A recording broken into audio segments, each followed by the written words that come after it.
forte é o nosso Deus. Muito bem, queridos irmãos. Então nós estamos, como eu disse, não é tratando do capítulo 2 da Confissão de Fé de Westminster, que trata a respeito de Deus e da Santíssima Trindade. Esse é o tópico que nós estamos tratando.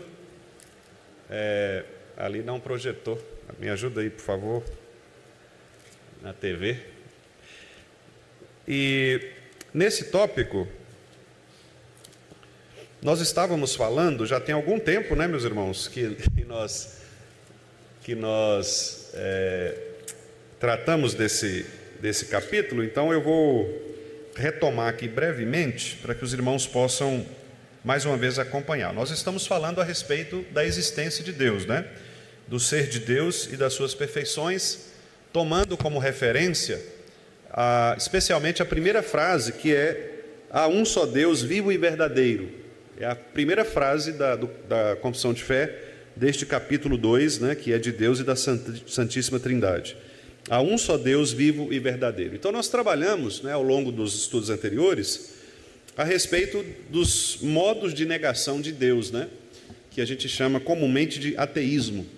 E eu disse aos irmãos que a forma de ateísmo, ou as formas de ateísmo, são várias, né? Desde aquele ateísmo teórico, de alguém que de fato estuda para negar a existência de Deus, né? Uma pessoa que se declara filosoficamente uma pessoa que rejeita a existência de Deus. Mas também existe aquele chamado ateísmo prático, né? Que é aquele ateísmo em que a pessoa ela não tem um sistema de negação da existência de Deus, mas ela vive como se Deus não existisse. Na prática, ela ignora a existência de Deus. A nossa época, meus irmãos, que nós vivemos agora, especialmente depois das chamadas grandes guerras, né? As duas grandes guerras, os teóricos costumam classificar a nossa época, a partir ali dos anos 60, 70, né, das décadas 60, 70, de pós-moderna, né? Nós vivemos um período chamado de pós-modernismo. E uma das coisas que o pós-modernismo faz é diluir, esvaziar o sentido de tudo. Esse é o modelo cultural que nós vivemos. Nós não temos mais conceitos que sejam conceitos sólidos. O pós-modernismo veio e ele estabeleceu na nossa cultura a ideia de que qualquer verdade ela pode ser aceita. O que importa é você se sentir bem com aquela verdade que você defende. Não há uma verdade absoluta. Você é dono da sua própria verdade, você vive bem com a sua verdade e está bom. Não há mais aquela discussão, a ideia de tolerância, por exemplo, ela tomou conta da nossa época, né? Então a ideia que as pessoas colocam é que nós temos que tolerar as opiniões contrárias, tolerar as opiniões divergentes, né? E a tolerância, de acordo com o pós-modernismo, não é aquela tolerância de você estar disposto a um diálogo com o outro. A tolerância é você simplesmente não entrar em discussões, né? Tudo bem, você pensa assim, eu penso diferente, vamos, cada um na sua, né? Cada um no seu quadrado, cada um com a sua verdade, e isso é que importa. Vamos viver bem, vamos viver em paz, né? Essa é a tolerância do mundo pós-moderno. E em se tratando do conhecimento de Deus, há um autor, professor universitário, teólogo, chamado Alistair McGrath, que ele diz o seguinte, que a grande marca da época pós-moderna é a indiferença em relação a Deus. Não é mais a negação de Deus, mas é a indiferença. As pessoas elas não estão mais preocupadas com a ideia de Deus. Houve um tempo, né, na nossa história da humanidade em que as pessoas elas respeitavam a ideia de Deus. Então, a cultura era uma cultura mais religiosa em relação ao Deus cristão. Então isso aconteceu muito fortemente até a idade chamada Idade Média, né? Em que as coisas relacionadas a Deus elas tinham um peso maior. tanto isso é verdade, que algumas pessoas, por exemplo, faziam aquela separação entre as coisas que eram sagradas, né, das coisas que não eram sagradas. Eu me lembro que até algum tempo, por exemplo, na minha infância, né, a gente ainda ouvia, hoje eu não sei se a gente ainda ouve, mas eu ouvia, por exemplo, dos irmãos mais idosos, né, da minha avó e outros irmãos da igreja, dizendo, por exemplo, que havia uma roupa para a igreja, né? Essa roupa, a minha avó usava a expressão assim, roupa de ver Deus, né? Essa é a roupa de ver Deus, né? A roupa da igreja. Então você usa essa roupa aí, você pode usar na semana. Agora essa aqui é da de ver Deus, né? A igreja, da igreja, né? Então não sei se hoje ainda isso acontece, mas o fato é que isso em algum momento era muito forte. As pessoas tinham respeito, né? Você via, por exemplo, pessoas passarem pela frente da igreja e fazerem algum tipo de referência, né?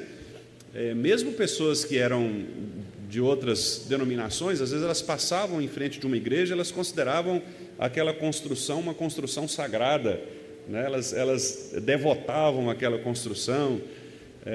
Aqueles católicos, né, faziam o sinal da cruz, né?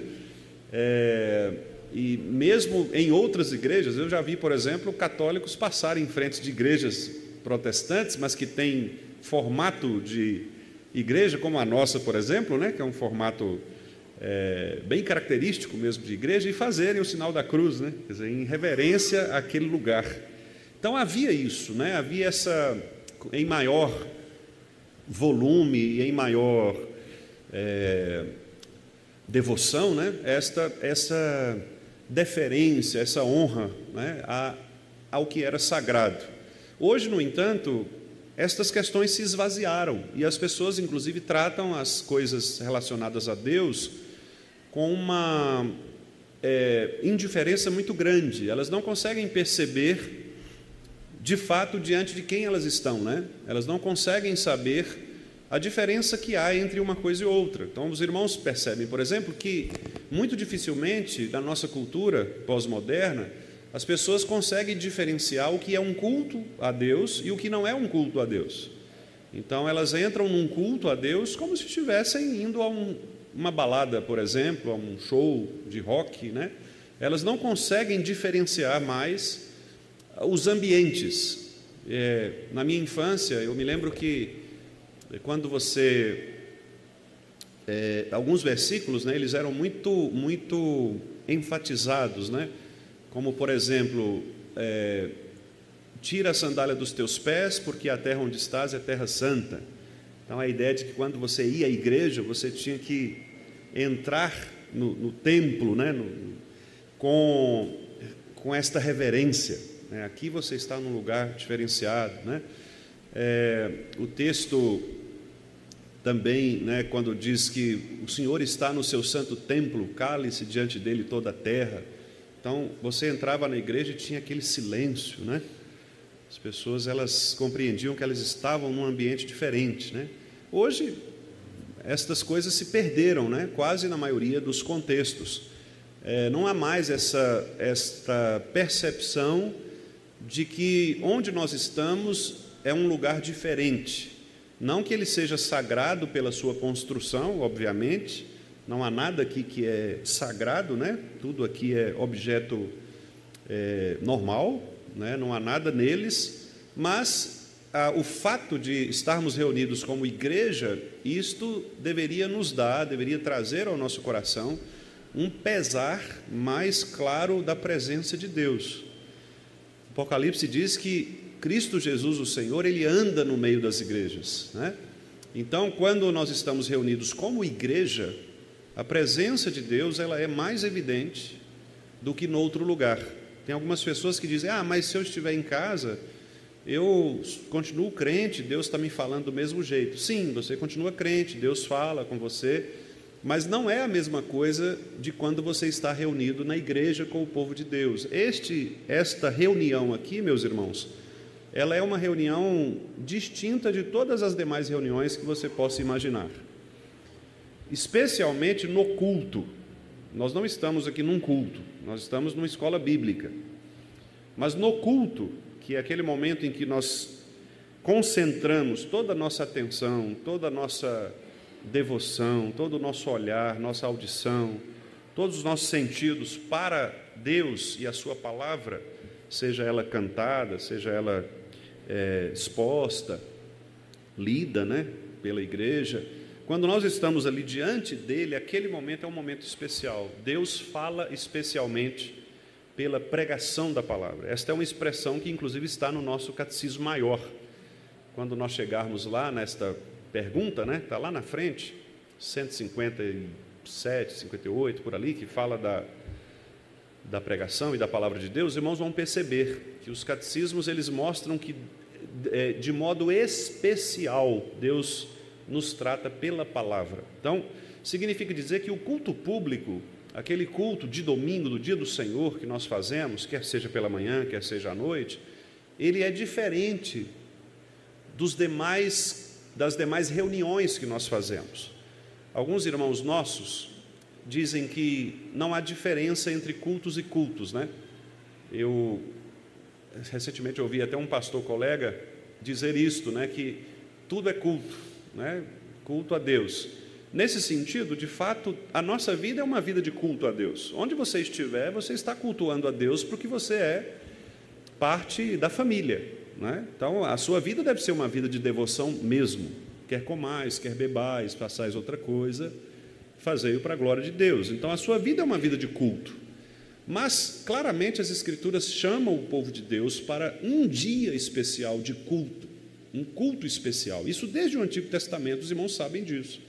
O povo de Israel se deslocava para se concentrar num único lugar, naquele momento, naquela hora, para ouvir a voz de Deus. Então, na igreja cristã, nós não temos mais esses mecanismos cerimoniais, mas nós temos a mesma convocação, porque os irmãos se lembram de que no primeiro dia da semana, os cristãos se reuniam para relembrar acerca da ressurreição de Jesus.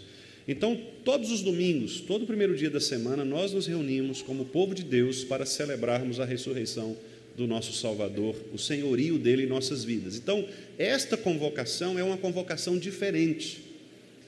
Esta presença no culto público é uma presença diferente, certo?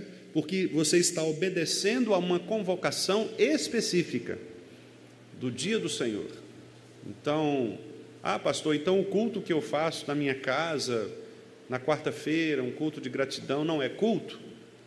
É culto, mas não tem o mesmo peso do dia do Senhor. E o que eu estou querendo dizer com peso? A manifestação da glória, da graça de Deus. Porque no dia do Senhor é o dia que Deus requereu. Deus não te obriga a participar de cultos semanais, mas Ele te obriga a participar do culto do dia do Senhor. A convocação da igreja é para o dia do Senhor, certo? Então isso significa que nós estamos sendo obedientes a esse Deus. E eu estou fazendo tudo isso aqui, nós vamos falar sobre culto mais para frente, né? Mas eu estou falando sobre isso porque, quando eu me referi à indiferença, eu quis exatamente dizer que hoje as pessoas perderam essa capacidade de compreender diante de quem elas estão, quem é o Deus que elas adoram. E as pessoas acham que esse Deus que elas adoram pode ser formatado conforme a imagem que nós fazemos desse Deus. Nós criamos um Deus na nossa mente, na nossa cultura, e nós queremos que esse Deus se adeque às nossas impressões, ao nosso modelo. E por isso vocês percebem por aí que existem modelos de tudo quanto é jeito de culto. Você tem um self-service de culto. Você se encaixa em qualquer modelo que você quiser. Por quê? Que falta aí? Será que todas essas pessoas estão fazendo certo? Talvez você pense, pastor, será que não somos nós que estamos fazendo errado? Porque eu já fiz essa pergunta algumas vezes. Será que eles estão certos e nós não? É aí que entra então a nossa responsabilidade de ouvir o próprio Deus falando sobre isso.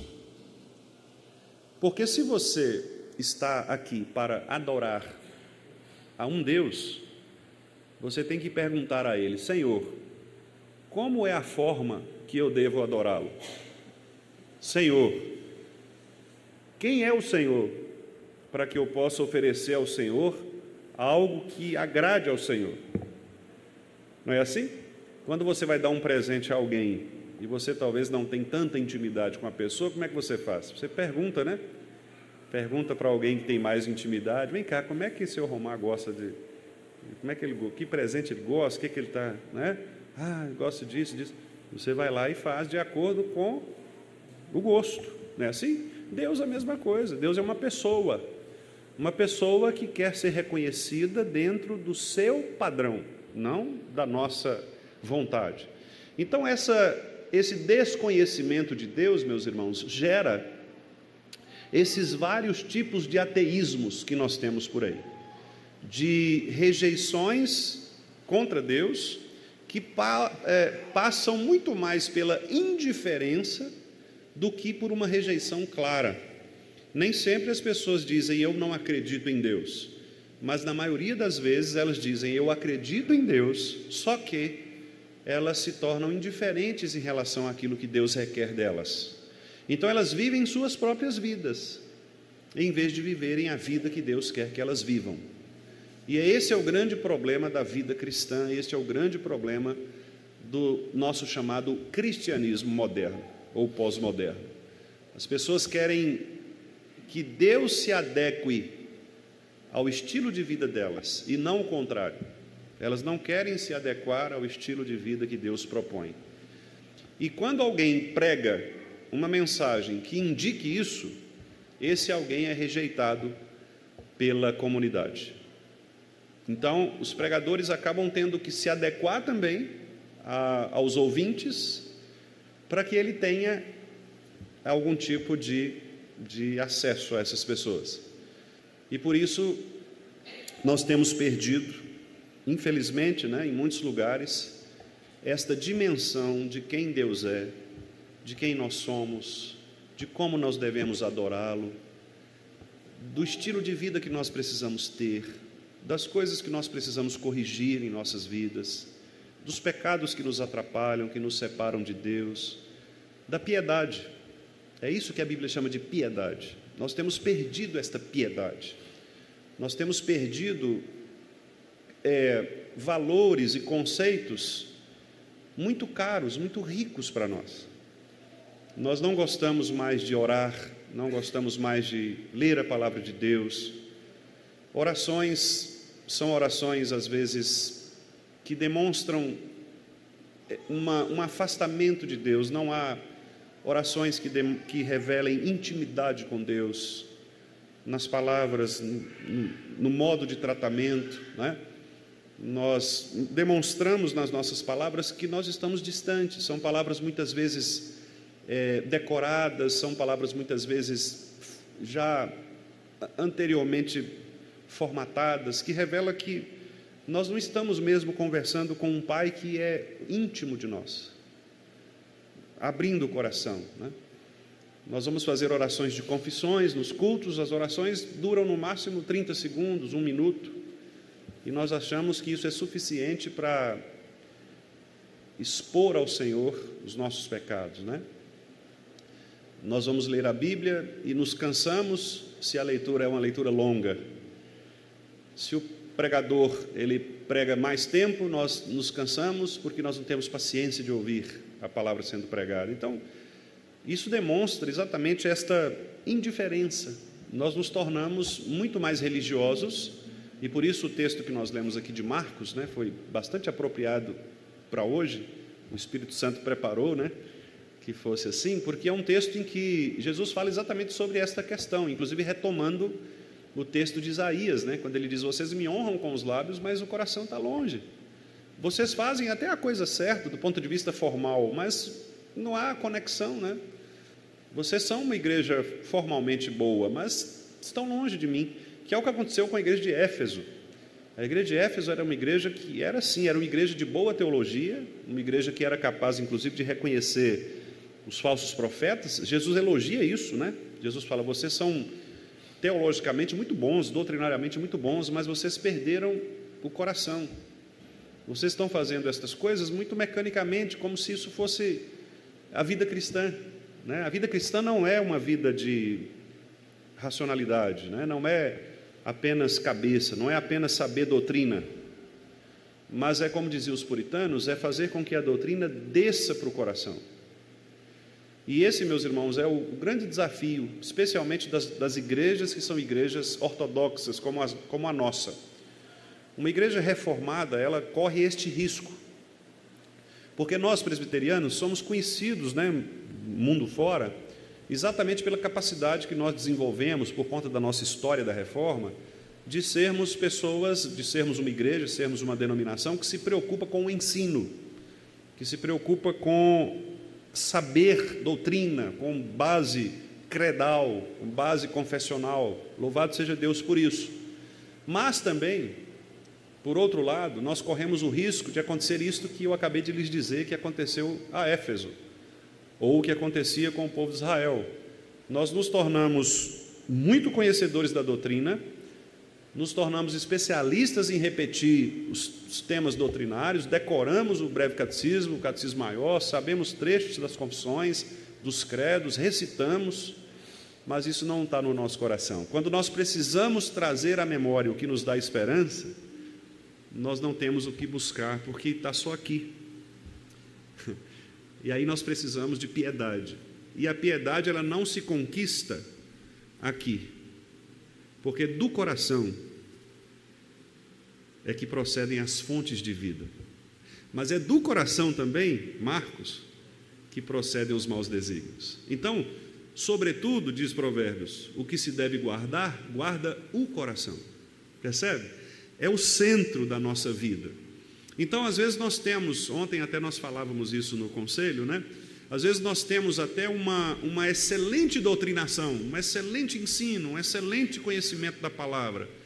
Mas a questão é, isto tem de fato afetado a nossa vida? Quando a gente sai daqui, né, depois da pregação, depois de um estudo, isso muda a nossa vida? Ou nós entramos no ouvido e deixamos entrar no ouvido e sair pelo outro, né? Será que não faz esse trajeto de descer ao coração e de eu verificar, é mesmo, Deus me falou, eu preciso mudar isso. E mudar, esse é o grande desafio e é o meu desafio, irmãos. Eu não estou falando isso criando aqui uma barreira, não, é o desafio nosso. Eu também, como crente, como irmão de vocês, eu também passo por isso. E talvez até num grau de uma exigência maior, porque a função que Deus me deu, né, de ser inclusive irrepreensível, pesa sobre mim. E às vezes eu preciso dizer coisas que eu me pergunto, mas nem eu mesmo estou fazendo isso. Tem misericórdia de mim, Senhor, porque eu não posso ensinar os irmãos. E quando nós pregamos como eu prego, uma pregação sequencial, isso ainda é pior. Porque há pastores que pregam aqueles textos que são mais afeitos a ele, e ele evita textos que vão falar do pecado dele, né? Isso acontece, não estranho, mas acontece. Tem pastor que não prega sobre certos textos, porque se pregar, o pessoal vai falar, pastor, mas o senhor mesmo, né? Então ele evita, ele tira da Bíblia aqueles trechos que têm a ver com ele. Mas quando a gente prega como eu prego, que é uma sequência, não tem como evitar. Tem horas que eu chego num texto e falo, não tem como eu pregar isso aqui, porque eu vou ter que pregar para mim primeiro, né? Mas é isso que Deus quer, sabe? É isso que Deus quer. Deus quer que nós nos reconheçamos miseráveis mesmo, diante da graça da palavra. Deus quer que ao olhar a palavra e ao aprender sobre ele, nós tenhamos esta atitude, não é? E óbvio, meus irmãos, quem nos dá isso é o Espírito Santo de Cristo. É o Espírito que move os nossos corações para o arrependimento. E como nós devemos buscar o Espírito de Cristo para que os nossos corações sejam transformados? A Bíblia responde isso. Colossenses 3, 16. Alguém lê para nós, por favor? Colossenses 3, 16. O que diz esse texto maravilhoso, para que a gente possa seguir aqui na nossa sequência?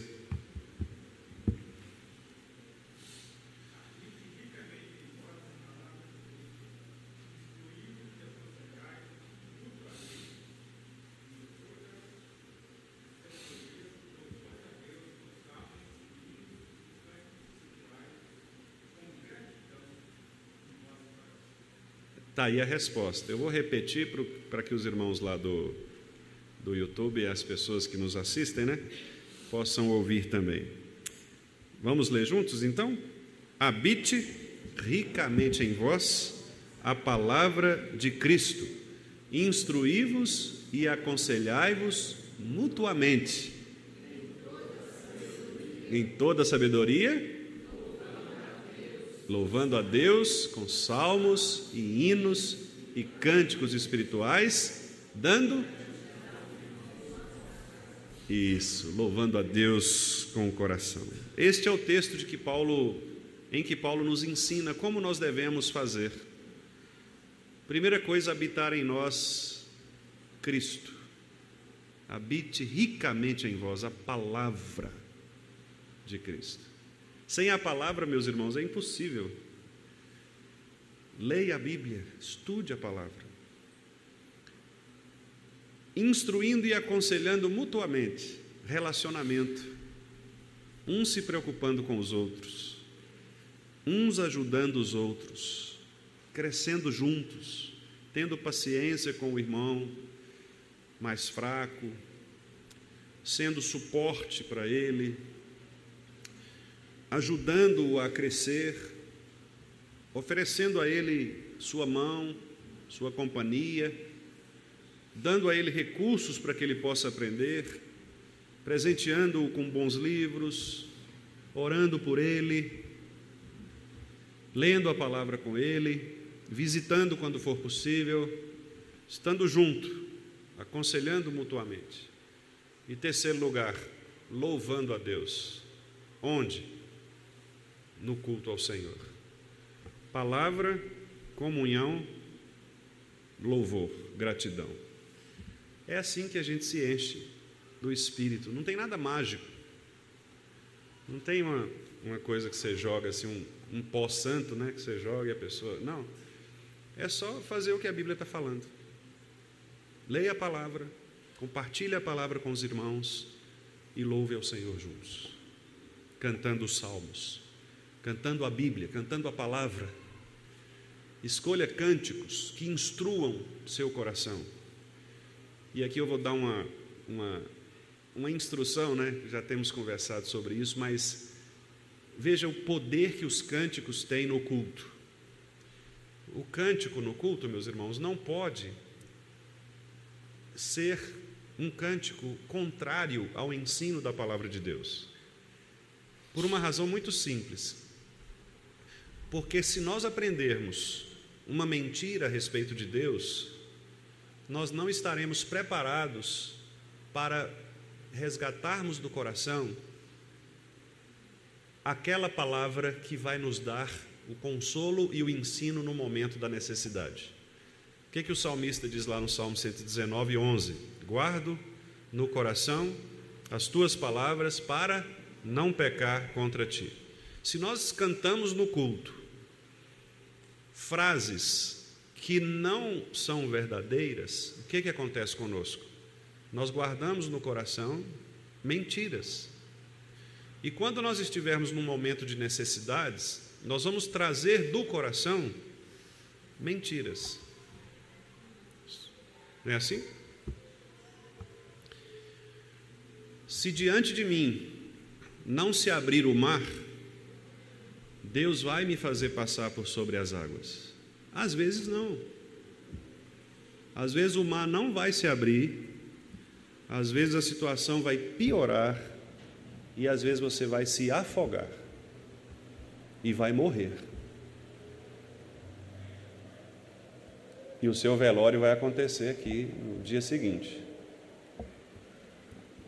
Mas pessoas que cantam isso, elas pensam que de fato, não, Deus vai abrir, Deus vai... Não vai, meu irmão.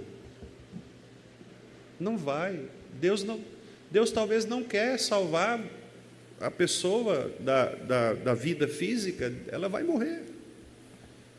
Mas pastor, eu tenho fé que ele vai sobreviver, eu tenho fé que ela vai levantar. Meu irmão, todos os sinais vitais ali já pararam. Não tem... Deus pode fazer um milagre? Pode. Mas entenda que se a pessoa morrer, é também bênção do Senhor para a sua vida. Deus quer te dizer alguma coisa. Eu conversei há uma semana aqui com uma pessoa que me disse, ela tem passado por algumas situações bem difíceis, né? Uma senhora, e eu aconselhando, não é da nossa igreja não, é uma outra pessoa que a gente conhece de outro lugar, né? E ela é membro de uma igreja de linha mais neopentecostal, né? E ela me disse o seguinte, falou, pastor, a vida inteira eu fui ensinada a fazer alguma coisa para alcançar o favor de Deus, a vida inteira. Por isso que eu desenvolvi esse hábito de querer fazer, de tomar a frente, de achar que eu não vou dar conta. E isso me traz ansiedade, me traz sofrimento. Porque eu fico pensando nas minhas filhas, meus filhos, e eu quero fazer, eu quero que dê certo, eu não quero que eles se desviem, eu não quero que eles... Eu falei, minha irmã, aí que está o problema. Porque o Evangelho da Graça é exatamente o oposto disso. O Evangelho da Graça diz para você assim, não importa o que você faça, se não for a graça de Deus, nada vale. Pensa no exemplo Marta e Maria. Marta estava numa correria esquisita, né? Jesus estava lá e ela preocupada com a casa, tal, aquele negócio. Maria esqueceu a casa. Deixa isso para lá, depois a gente varre isso aí, depois. E sentou-se aos pés de Jesus.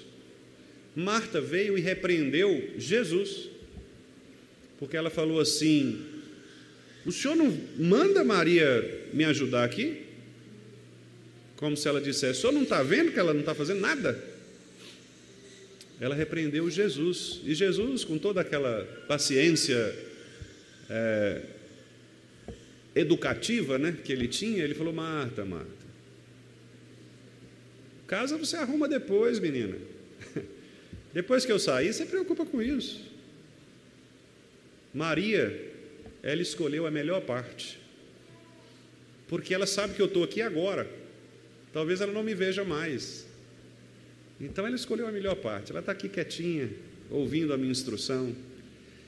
Esse é um exemplo muito claro de uma coisa prática que a gente vive, né? A gente tenta construir as coisas pelo nosso próprio coração, pelo nosso próprio esforço, e Deus está o tempo todo dizendo, não depende do seu esforço, descanse em mim, lance sobre mim toda a ansiedade, porque eu vou cuidar de você. Então, esse é o Evangelho da Graça. É a esse Deus que nós servimos, não é a outro Deus. Então, meus irmãos, não sejamos indiferentes em relação ao Deus ao qual nós servimos. Não desprezemos a instrução do Senhor. Não desprezemos a palavra de Deus que todo domingo é pregada aqui nesta igreja, ensinada aqui nesta igreja. Deus tem que nos falar aos corações, e Ele fala. E por isso, eu quero então, aqui, mostrar aos irmãos, recapitulando, este autor John Gray, ele não é evangélico, é um sociólogo, é um pesquisador, mas ele relacionou aí esses chamados 7 tipos de ateísmos. Eu não vou me aprofundar, porque tem algumas coisas aqui que são bem da área da filosofia, eu não acho que seja... assim, que vá trazer tanta compreensão para os irmãos, então eu vou só passar mesmo, mas só para vocês perceberem como que o ateísmo, né, essa negação de Deus, essa indiferença em relação a Deus, como que isso está presente na nossa época, na nossa cultura, e como que isso se mostra de várias maneiras, né? Então, o chamado novo ateísmo, que é esta ideia, né, do homem perfeito, né, dessa humanidade que está ali, né, o grande pontífice da humanidade. Então, os homens se considerando como sendo senhores da história, né, os homens se considerando como sendo donos do seu destino. Você ouve essas pregações, que eu estou chamando de pregação, porque é quase uma pregação mesmo, né, desses coachings modernos, e o que eles falam? Eles falam, olha, você é dono da sua vida, assuma o comando, né, do seu navio, você é dono da sua história, você pode reconstruir a sua história. Quer dizer, o foco é o homem, é o esforço do homem, é a sua mudança de mente, né? Deus não é em nenhum momento considerado. O que Paulo fala em Romanos 12:2, que é renovação da vossa mente pela palavra, está longe dessas pessoas. Eles estão pensando num poder intelectual humano que transforma o estilo de vida da pessoa, né? O esforço próprio. Então você vai conseguir, você vai tomar as rédeas, mude a sua maneira de pensar, né? O fruto do Espírito ninguém considera, né? Ninguém considera. Então ontem eu ouvi uma palestra em que a pessoa falava sobre agressividade, e ela dizia, você tem que se tornar menos agressivo, você tem que cultivar a paciência. Em nenhum momento ela falou a respeito do Espírito Santo agindo no coração para transformar por dentro. Então aquela coisa que vem de fora para dentro, né? Não é algo que o Espírito planta, muda, transforma a sede, te dá poder. Paulo fala, fortalecidos no poder de Deus, nós seremos capazes de resistir aos dardos inflamados do maligno. Em segundo lugar ali, o racionalismo, que é aquilo que eu falei com os irmãos aqui bastante tempo, a ideia de que nós vamos resolver todas as coisas pela mente, pela cabeça, pelo conhecimento, né? Quanto mais as ciências vão descobrindo as coisas a respeito do ser humano, mais poderoso o ser humano vai ficando, menos Deus é considerado. Então nós vamos estudar neurociência, para a gente entender como o cérebro humano funciona, porque depois vai chegar uma hora em que Deus não faz falta mais aqui, vamos tirar Deus, o que importa é a movimentação dos neurônios, como que o nosso cérebro opera, etc. e tal. Tem um autor que eu estou lendo recentemente, ele é um coreano, chamado Byung-Chul Han. É dificílimo de ler, o negócio... Eu li para os meninos lá um pedacinho do livro, é engraçado porque você não entende nada do que o cara leu, né? E é coreano, eu estou achando que a tradução é que foi... Arrumaram algum tradutor lá, e coreano, né? Mas é muito interessante, ele fala o seguinte, o título desse livro que eu estou citando é Sociedade do Cansaço. A tese dele é de que nós estamos cansados do volume de informações que nós recebemos e nós perdemos a conexão entre pessoas. Cada um vive na sua própria loucura, na sua própria correria, né? E aí ele fala que o nosso mundo é um mundo neuronal, um mundo que se preocupa com os neurônios, com a mente. E hoje em dia é tudo isso, né? Tudo é como que você ativa os seus neurônios, ativa isso para você, tal. Deus está longe, é o racionalismo. O homem vai controlar, o homem vai resolver o problema. E isso acontece desde Adão, né? O homem tentando resolver o problema, desde a queda. Desde a queda o homem está tentando resolver, já tem pelo menos uns 6.000 anos aí, o homem tentando resolver. Até hoje não resolveu, pelo contrário, né? Parece que as coisas estão piorando. Terceiro ali, evolução versus ética. Ontem eu até contei para os meninos, né, teve um episódio muito interessante envolvendo o nosso ministro do STF.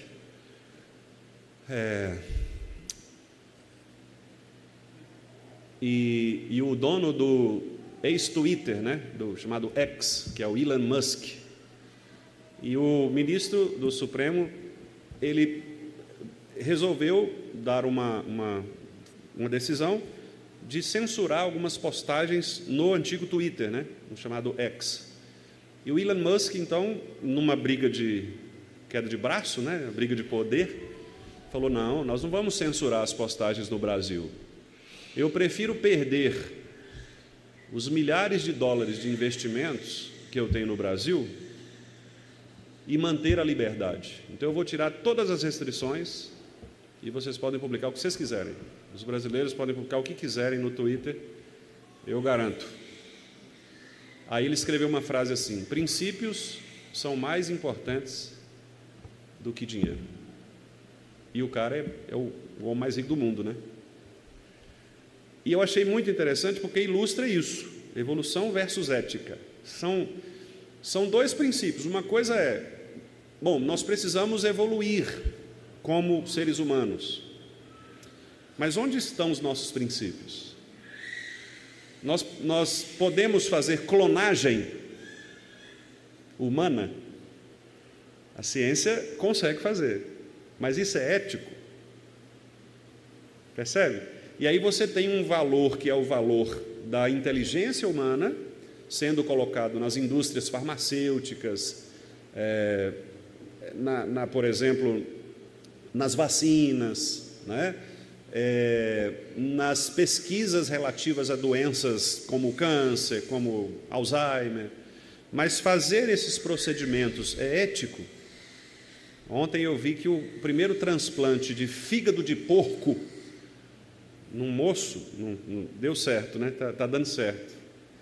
E aí você tá o processo evolutivo do conhecimento humano e a ética de outro lado.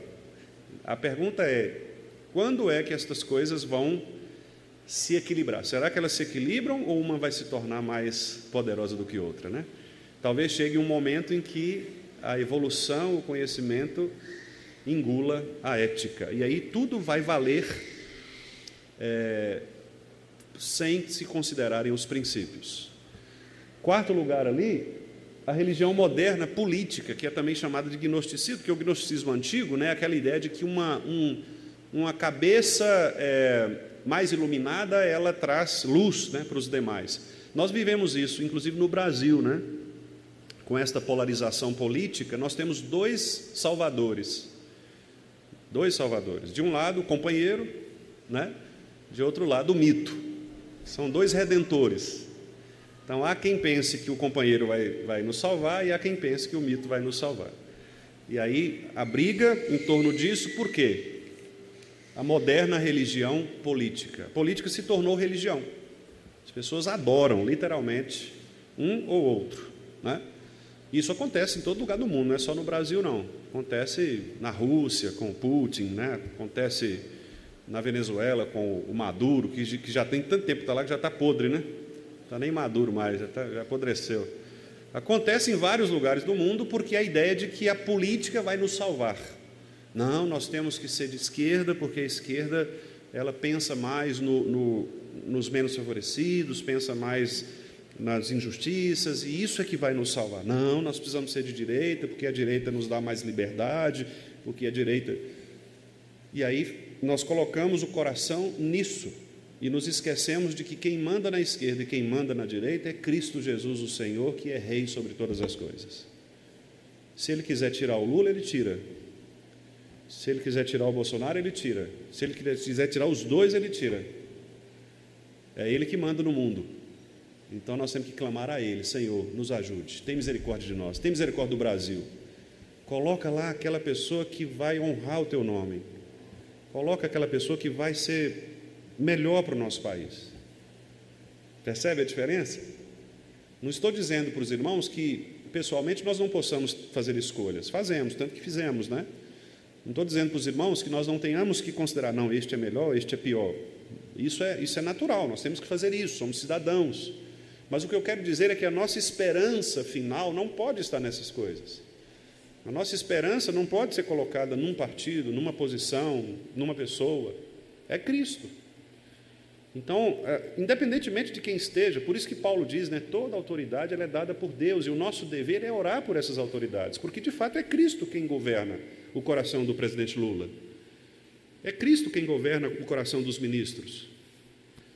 Ah, pastor, mas tanta coisa errada que o Bolsonaro fez, que o Lula fez. Sim, mas todas essas coisas aconteceram porque Deus ordenou que fosse assim. Eles são responsáveis pelos seus pecados, mas Deus está no controle. Eles não estão alheios a Deus. Percebem como que nós somos indiferentes em relação a Deus no mundo? Nós sempre tendemos a excluir Deus e achar que os homens têm o poder de fazer as coisas, de mudar a história. Não tem. Aqueles que odeiam Deus, porque provavelmente têm algum problema contra Deus mesmo, geralmente são aquelas pessoas que tiveram traumas na infância. Um caso muito claro é do filósofo alemão Friedrich Nietzsche. Nietzsche era neto de pastores luteranos e claramente nos seus escritos ele demonstra esse ódio pela religião por causa da experiência negativa que ele teve dentro de sua própria casa. Não é incomum filhos de pastores, filhos de presbíteros, filhos de líderes religiosos se revoltarem com a igreja por causa dos problemas que eles veem nas igrejas, talvez até mesmo os maus tratos que os seus pais sofrem. Eu conheço filhos de pastores, por exemplo, que claramente odeiam a igreja. Um exemplo que nós temos é do John Piper. O filho do pastor John Piper tem um canal no TikTok em que ele fala mal do cristianismo e do pai, das pregações. O Piper prega, ele desprega. E é filho de um dos pastores mais conhecidos do mundo, talvez o maior evangelista hoje que nós temos, em termos de conhecimento mundial, seja o Piper. E com isso eu não estou dizendo que o Piper errou. O que eu estou querendo dizer é que provavelmente este filho teve alguma decepção, alguma situação que o levou a refletir esse ódio pela religião, pelo cristianismo. Às vezes seja uma questão de impiedade mesmo, pode ser, mas muito provavelmente seja um aspecto da sua relação no mundo, Então não é incomum, não é incomum. Eu vejo os irmãos aqui, geralmente os irmãos pedem, na terça-feira mesmo, o irmão pediu para que a gente orasse pelos filhos que estão desviados e tal, e eu me lembrei disso, muitas vezes, talvez algumas das ausências que nós temos hoje, claro que obviamente Deus ordena que estas coisas aconteçam para que nos instrua, mas provavelmente alguns dos que estão fora, seja por esta razão, por alguma decepção, por alguma desilusão, quer seja na sua casa, quer seja na igreja, Isso pode acontecer. Então essas pessoas nutrem no coração um ódio de Deus, elas não aceitam o governo de Deus nas suas vidas. Sexto lugar, o ateísmo sem progresso. Esta é uma visão mais filosófica, que diz basicamente o seguinte: é um tipo de ateísmo que não acredita muito em nenhum tipo de sistema que resolva os problemas do mundo. É o que Nietzsche chamava de nihilismo, ou seja, nós somos isso aqui mesmo e não adianta o que a gente faça, nós vamos continuar assim, vai todo mundo morrer mesmo. Então, é aquela indiferença mesmo, assim, sabe, de não considerar que Deus seja importante. Eu sempre cito aqui a palestra do filósofo Jean-Paul Sartre, que ele disse, alguém perguntou para ele assim: você não acredita em Deus por quê? Ele falou: olha, a minha questão não é que eu não acredito em Deus, é que se Deus existe, não faz diferença para mim. Ele não interfere na minha vida. Então, quer dizer, é isso que reflete o senso que eu disse aos irmãos dessa comunidade pós-moderna. Deus não é... Deus, ele criou, está lá, preocupado com outras coisas. Eu já vi até algumas pessoas dizerem, alguém faz uma oração, aí a pessoa fala assim: você acha que Deus vai preocupar com isso? Deus tem tanta coisa mais séria para preocupar, vai preocupar com isso aí? Como se Deus tivesse atarefado num gabinete e distribui a senha aí, quem é o próximo? Como se fosse uma coisa assim, meio... tem pessoas que pensam assim, que Deus está lá e não vai servir só a alguns, E por último, aí o ateísmo do silêncio. Esse talvez seja aquela ideia de que o que nos importa, no final das contas, são as chamadas meditações, né? Hoje nós temos muito isso no mundo, o silêncio como sendo colocado, o silêncio como sendo o momento de paz, né? Existem reflexões, a pessoa coloca uma música ali agradável e ela medita naquela música, ela sai né, quer dizer, é o Deus cósmico, né? O Deus que está aí no universo, o Deus que opera pela calmaria, né? Então muitas pessoas hoje pensam nisso. Não é um Deus pessoal, é um Deus ambiental, né? Um Deus, você constrói o ambiente para Deus. Então você arma lá seu tapete, coloca um incenso cheiroso, né? Toma um banho, veste uma roupa relaxada e fica lá, né? Respirando fundo, técnicas de respiração, né? E aí você sente Deus falar com você, né? Meditação, a meditação transcendental, que é um tipo de ateísmo porque nega a relação do Deus pessoal. Deus quer que a gente converse com Ele. Claro que você vai ouvi-lo, mas o movimento de ouvi-lo é no momento da palavra, é o momento da pregação. Na pregação Deus fala, a gente ouve. Na oração você conversa com Deus. Senhor,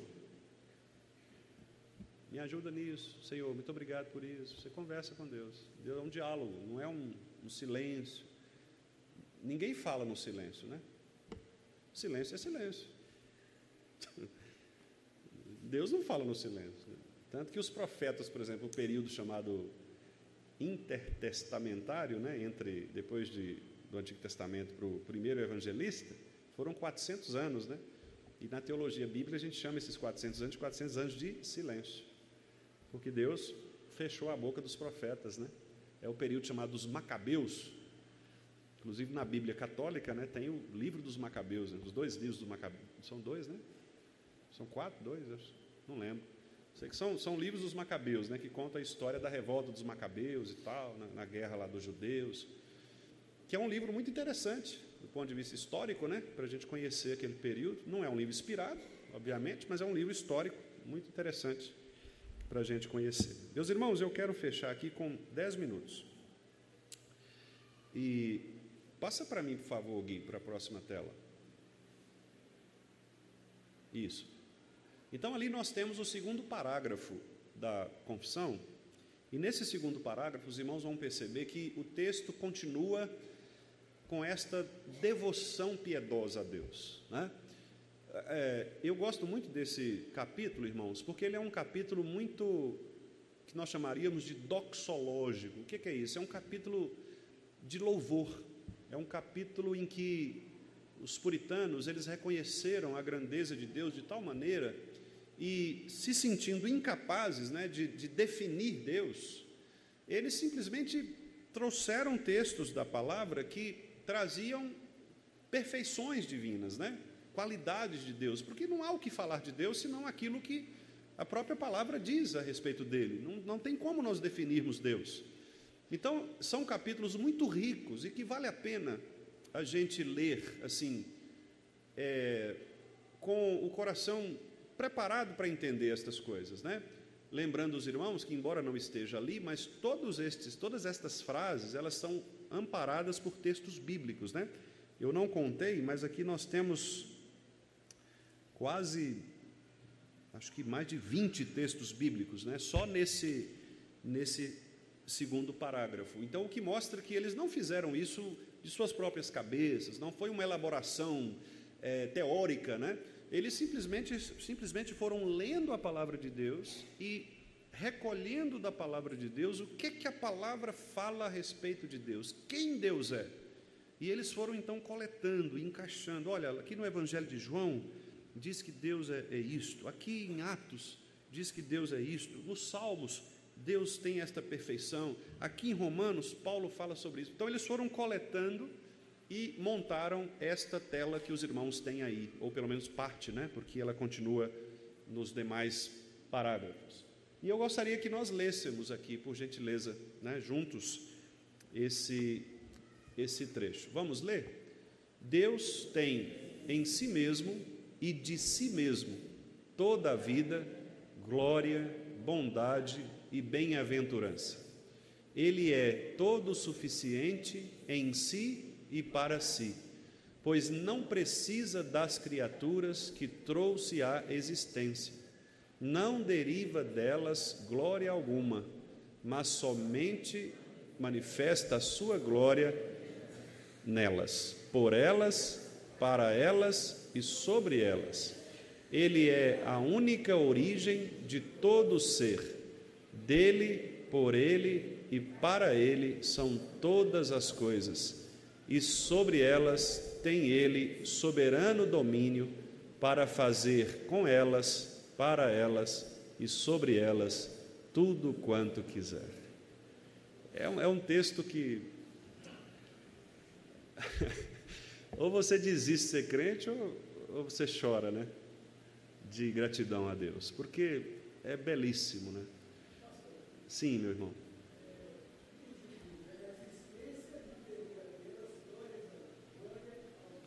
Isso, é porque a glória de Deus, ela não depende de nós, né? A glória de Deus não deriva, não sai de nós. A glória está nele, independente de nós, né? É nesse sentido. A glória de Deus não deriva de nós, ela não sai de nós. Ele possui glória em si mesmo. É porque o texto está a sintaxe da escrita ali, né? Não, é no sentido de que a glória que Deus possui, não somos nós que damos a Ele. Ele tem independente de nós, né? Se nós não existíssemos, Ele continuaria com a glória perfeita. A existência também, né, não depende de nós, não somos nós que damos existência a Deus. Então, os ateus, eles cometem um erro grave exatamente por causa disso, porque à medida que eles tentam negar Deus, isso para nós é indiferente, porque Deus existe independente de uma pessoa dizer Deus não existe. Não importa se um cientista disser Deus não existe, tá. Ele continua existindo, porque a existência não deriva disso, né? Não deriva do homem, porque é uma questão óbvia. Se a existência ou a glória de Deus derivasse dos homens, nós seríamos maiores do que Deus, concorda comigo? Porque se a origem de uma perfeição de Deus está em nós, nós somos maiores do que Ele. Não é isso?